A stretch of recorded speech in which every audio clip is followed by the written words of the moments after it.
এই যে আপনারা দেখতে পাচ্ছেন এখানে দুটো ফোন রয়েছে, আমি এই পাশের ফোনটাতে যা করছি ঠিক পাশের ফোনটাতে তাই কিন্তু হচ্ছে। এখানে আমি যা চেঞ্জ করছি পাশের ফোনে কিন্তু সেটাই চেঞ্জ হচ্ছে। আর এটা কিন্তু আমি নর্মাল কোনো ওয়েতে করি নাই, এটা করেছি ইন্টারনেট কানেকশনের মাধ্যমে।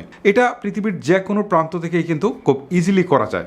সো আপনি যদি চান যে আপনার ফোনের স্ক্রিন কারোর সাথে শেয়ার করবেন, সেটা দেশে বিদেশে হোক, যে কোনো জায়গায় হোক, তাহলে কিন্তু খুব ইজিলি আপনারা এই কাজটা করতে পারেন। কীভাবে করবেন চলুন আপনাদেরকে সেই প্রসেসটাই দেখাই।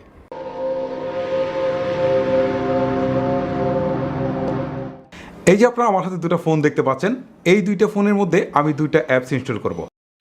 এই ফোনের যে স্ক্রিনটা রয়েছে এটা আমি শেয়ার করব ঠিক এইটাই, মানে এখানে আমি যা কিছু করব এখানে সব কিছু ডিসপ্লে হবে। ওকে, আমি আপনাদেরকে বারবারই বলছি এখানে যা কিছু করব এখানে কিন্তু ডিসপ্লে হবে, মানে দেখা যাবে।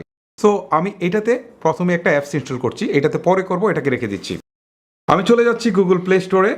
প্লে স্টোরে আসার পর এখানে গিয়ে লিখব TEAM টিম, তারপর হচ্ছে viewer BIEWER team viewer quick support. Okay, quick support already আমার এখানে চলে আসছে, আমি এটাতে ক্লিক করলাম। এই যে দেখেন, এটা আমি সময় বাঁচানোর জন্য আগে ইনস্টল করে রেখেছিলাম, এবারে আমি জাস্ট এখানে ওপেনে ক্লিক দিই।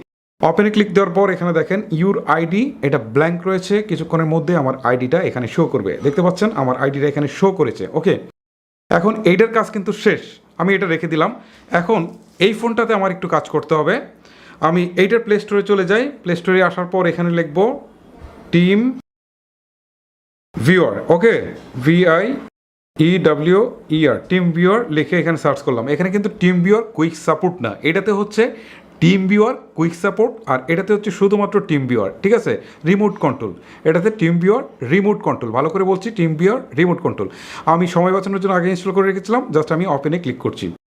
এখন দেখেন এখানে কিন্তু আমার দেখাচ্ছে পার্টনার আইডি, তার মানে হচ্ছে এই ফোনে দেখেন একটা আইডি দেখাচ্ছে পার্টনার আইডি, আর এই ফোনে এই আইডিটা বসাতে হবে। ওকে, আমি বসাচ্ছি। এখানে দেওয়া আছে 455, তারপরে হচ্ছে 531, তারপরে হচ্ছে 299। ওকে, এই যে দেখেন এই আইডিটা আমি ঠিক এখানে কিন্তু বসিয়েছি। ওকে, এখন আমাকে যে কাজটা করতে হবে, এই যে দেখেন রিমোট কন্ট্রোল নামে যে অপশন রয়েছে, এখানে একটা ক্লিক দিলাম। ক্লিক দেওয়ার পর এখানে দেখবেন এখানেও কিন্তু বেশ কিছু জিনিস আসবে, মানে এখানে অনুমতি চাইবে, জাস্ট অনুমতিগুলো আমাকে দিয়ে দিতে হবে। ওকে, এটা জাস্ট সময় নিচ্ছে। এর আগে আপনাদেরকে একটা কথা বলে রাখি, দুইটা ফোনে কিন্তু মাস্ট বি নেট কানেকশন চালু থাকতে হবে, চালু না থাকলে কিন্তু আপনারা এটা করতে পারবেন না। ওকে, এই যে দেখেন এখানে অ্যালাউ চাচ্ছে, আমি অ্যালাউ করে দিচ্ছি। অ্যালাউ করে দেওয়ার পর এখন স্টার্ট নাও একটা অপশন আসছে, এই স্টার্ট নাও ক্লিক করছি। ওকে, এখন ক্লিক করার পর এখন আপনারা নিজেরাই দেখতে পারবেন, এখান থেকে এটাকে আপনারা জাস্ট ক্যান্সেল করে দেবেন। ওকে, আমি ক্যান্সেল করে দিলাম। দেওয়ার পর দেখেন এই যে স্ক্রিন, দুটো স্ক্রিনে কিন্তু এখন এক হয়ে গেছে, তার মানে এইটার যে স্ক্রিন রয়েছে এটা কিন্তু এখানে ডিসপ্লে করছে। ওকে, এখন এইখানে আমি যা কিছু করব, এই যে দেখেন এখানে আমি যা কিছু করছি সব কিছু কিন্তু এখান থেকে দেখাচ্ছে। এখানে যদি আমি গ্যালারিতে যাই তাহলে দেখেন এখানে কিন্তু গ্যালারি শো করছে। আমি যদি এখান থেকে যদি স্ক্রল করে নিচের দিকে আসি, আবার যদি আমি এখান থেকে যদি চাই যে আমি ইউটিউবে যাব, এখান থেকে কিন্তু সরাসরি ইউটিউবটাও একই সাথে দেখেন ওপেন হচ্ছে। ওকে, আপনারা বুঝতেই পাচ্ছেন দুটো স্ক্রিন কিন্তু একই সাথে চলছে। সো এখন কিন্তু আমার এই স্ক্রিনটা, মানে এইটার স্ক্রিন এখানে আমি কিন্তু শেয়ার করে দিচ্ছি।